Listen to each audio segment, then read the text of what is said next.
señores miembros de la mesa directiva, señores y señoras congresistas, premier, distinguidos colegas, por intermedio suyo quiero solicitar permiso para poder pasar algunas diapositivas. Autorizado. Gracias, presidente. Me voy a concentrar básicamente en dos partes. Uno, las perspectivas económicas, porque como Ministerio de Economía y Finanzas consideramos que los supuestos del marco macroeconómico continúan siendo válidos. Y dos, justamente las fuentes que financian este presupuesto, que es un presupuesto equilibrado.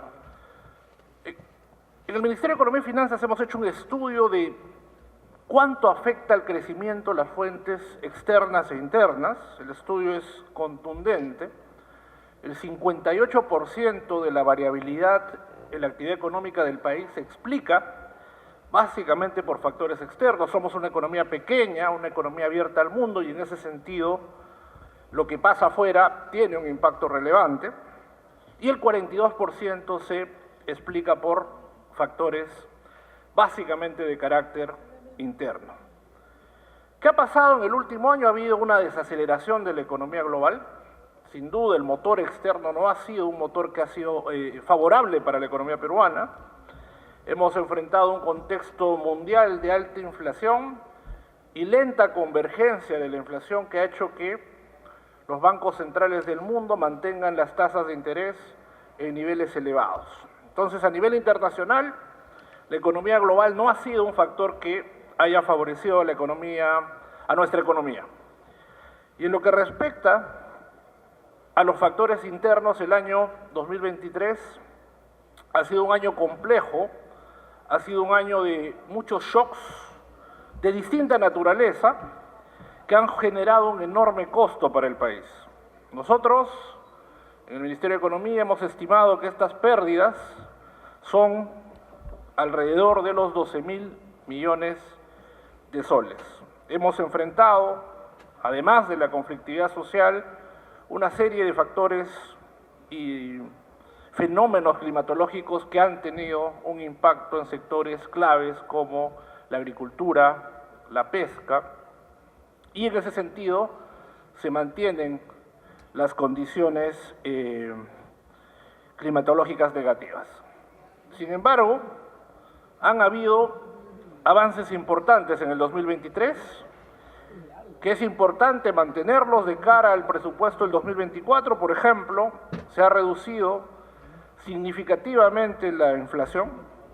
La inflación ha pasado de niveles de 9% a niveles menores al 4%, que es lo que estamos proyectando para el mes de noviembre, y esperamos que esta convergencia de la inflación hacia la meta del Banco Central se mantenga.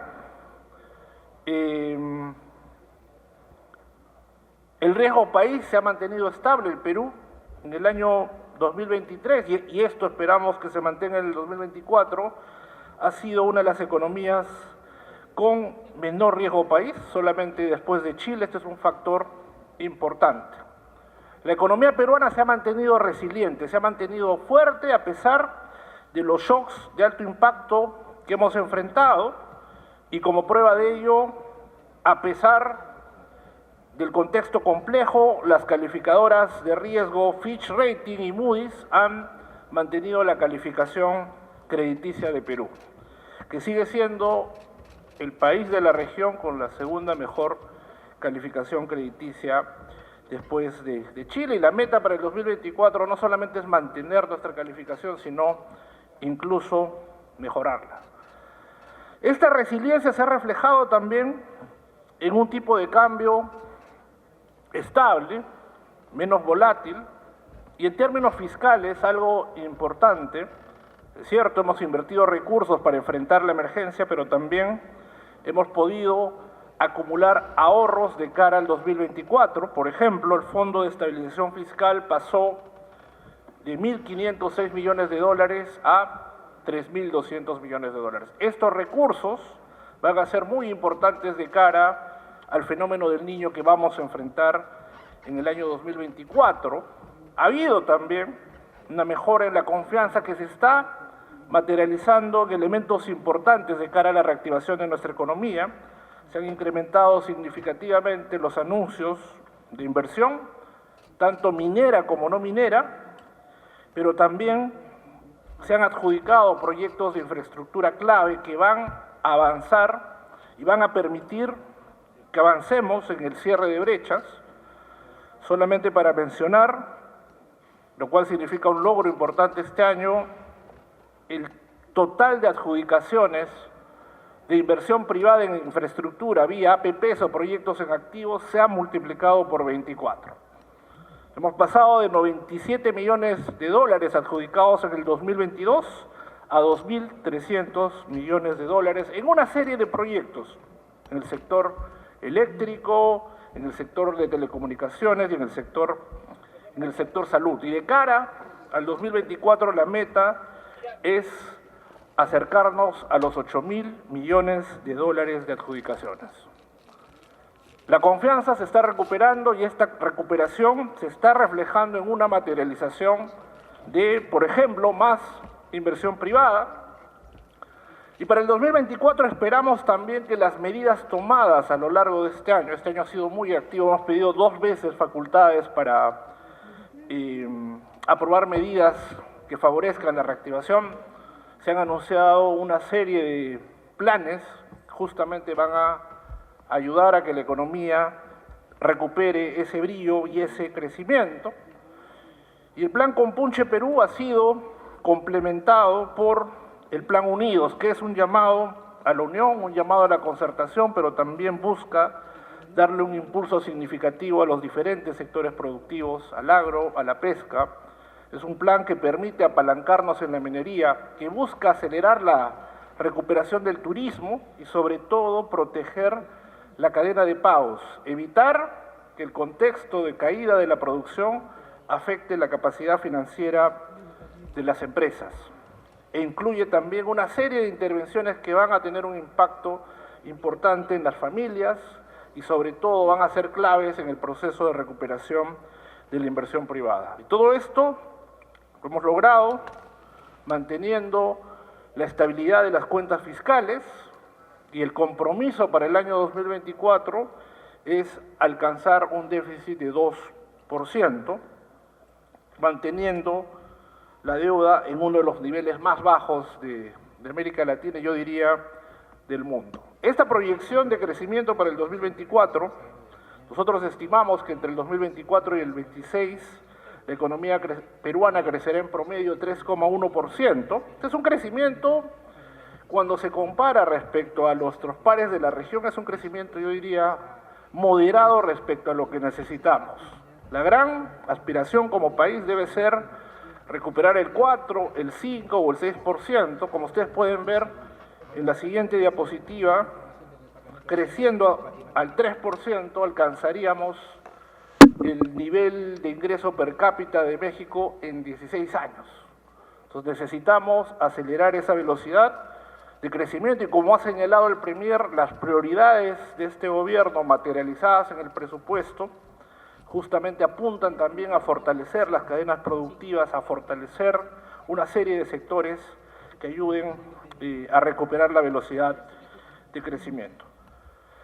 A continuación paso a explicar cómo estamos financiando este presupuesto. Primero, la cobertura es importante mencionar, ¿no? Cuando nosotros monitoreamos la estabilidad fiscal, trabajamos sobre la base del sector público no financiero, que involucra tanto instituciones del gobierno general como las empresas públicas no financieras, como Petroperú, las empresas de FONAFE o las empresas municipales. Dentro del gobierno general están las entidades presupuestales y es sobre estas entidades a las que me voy a referir. Cuando vemos la estructura de los ingresos fiscales, el principal componente que financia ese presupuesto son los recursos ordinarios, los recursos determinados. Para este año 2024 nosotros estamos cumpliendo con el mandato de las reglas fiscales que establecen y determinan un déficit de 2%. Ese déficit, es decir, esta diferencia entre los gastos y los ingresos, se va a cubrir a través de las operaciones oficiales de créditos, que son o equivalen al 12,2% del presupuesto. Entonces, este es un presupuesto que se financia fundamentalmente con recursos ordinarios, que son el impuesto a la renta, los impuestos que recaudamos por producción o los impuestos que recaudamos a través del consumo. Hemos tratado de mantener un presupuesto creciente y que refleje las prioridades del gobierno, incluyendo los saldos también proyectados para este año. Entonces, siguiente por favor, este crecimiento de 12%, más de 26.000 millones, se está financiando de la siguiente manera. 156.895 millones son básicamente recursos ordinarios, 8.058 millones recursos directamente recaudados, 29.384 millones recursos por operaciones oficiales de crédito, 1.292 millones por donaciones y transferencias, y los 45.177 millones restantes son básicamente recursos determinados, es decir, recursos que recaudamos pero que ya por construcción tienen un dueño. Lo que respecta a los recursos ordinarios, estos están financiando el 65,2% de nuestro presupuesto. Entonces, cuando vemos la estructura, básicamente son dos los impuestos más relevantes. El impuesto a la renta, que representa los 64.285 millones, y los diferentes impuestos a la producción y el consumo, que representan 83.059 millones. Básicamente es en este rubro IGB, y están determinados justamente por la dinámica del crecimiento económico. En lo que respecta a los recursos determinados, estos recursos están financiando el 18,8% del presupuesto, siendo los rubros más importantes los recursos provenientes del canon, sobrecanon, regalías, rentas de aduana y participaciones. Asimismo, dentro de este orden de participación de los recursos determinados, además del canon, tenemos el Fondo de Compensación Municipal por 9.768 millones y el Fondo de Compensación Regional por 8.294 millones. Finalmente, lo que respecta a recursos directamente recaudados, estos recursos representan un porcentaje pequeño del presupuesto, solamente un 3,3%. Estos recursos se distribuyen tanto en las entidades del gobierno nacional como los gobiernos regionales y locales, siendo los rubros más importantes que están financiando el presupuesto las ventas de servicios, los saldos de balance y los derechos y tasas administrativas.